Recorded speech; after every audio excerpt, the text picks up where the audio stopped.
తెలంగాణలో రాష్ట్రంలో 35th భరోసా సెంటర్ని ఇవాళ ఓపెన్ జరిగింది. ఇంతవరకు వేరే స్టేట్స్లో డిఫరెంట్ డిస్ట్రిక్ట్స్లో ఇవి ఉన్నాయి, 34 ఉన్నాయి. ఇప్పుడు ఇది 35th వన్. ఆల్మోస్ట్ పూర్తి స్థాయి 2015-16 ఆ టైం నుంచి హైదరాబాద్లో మొదట భరోసా సెంటర్ ఓపెన్ చేసినాము.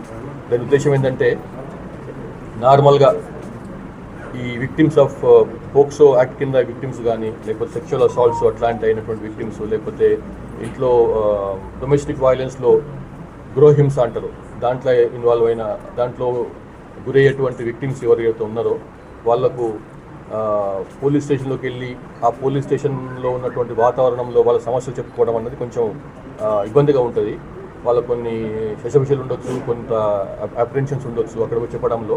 అట్లాగే పోలీస్ స్టేషన్ ఉన్నటువంటి వాతావరణం కూడా కొంత వాళ్ళకు ఇంటిమిడేటింగ్గా ఉండొచ్చు. మొత్తం ఉన్న వాస్తవాలు చెప్పలేకపోవచ్చు, భయం ఉండొచ్చు, గుగులు ఉండొచ్చు. అందుకోసం అని చెప్పి అప్పుడు మనసు విప్పి మాట్లాడుకుంటారు విక్టిమ్స్.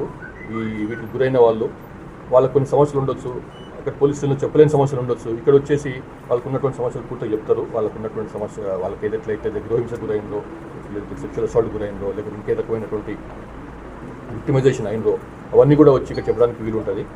సో ఇందులో పోలీసులలో ఉండేటువంటి యూనిఫామ్ లేకుండా సపరేట్గా బయట వాళ్ళు సైకియాట్రిస్టులు, సైకాలజిస్టులు నేర్చుకున్న వాళ్ళు, MSW members of masters of social work చేసిన వాళ్ళు, అట్లాంటి వాళ్ళు ఇందులో ఇక్కడ ఉంటారు. కాబట్టి వాళ్ళకు కూడా పోలీస్ స్టేషన్లో ఉండేటువంటి వాతావరణానికి భిన్నమైన వాతావరణం ఇక్కడ ఉంటుంది, ఒక ఫ్రెండ్లీ వాతావరణం ఉంటుంది.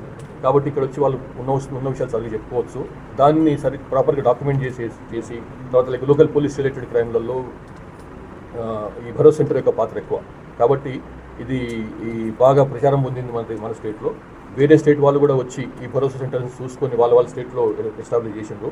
కాబట్టి ఇది ఒక ఫ్లాగ్షిప్ ప్రోగ్రామ్ లాంటిది తెలంగాణ రాష్ట్రానికి. ఇది గొప్ప ప్రోగ్రామ్. దీంట్లో ఈ భరోసా సెంటర్ ఎస్టాబ్లిష్ చేయడానికి చాలా ముందుకు వచ్చి చాలా పెద్ద ఎత్తున దీనికి కాంట్రిబ్యూట్ చేసినటువంటి భారత్ డైనమిక్స్ లిమిటెడ్ శ్రీనివాసరావు గారికి, అట్లానే BBG వాళ్ళకు కూడా నా యొక్క మనపూర్వకమైన అభినందనలు పోలీస్ డిపార్ట్మెంట్ నుంచి కూడా, నా తరఫు నుంచి కూడా. Thank you very much.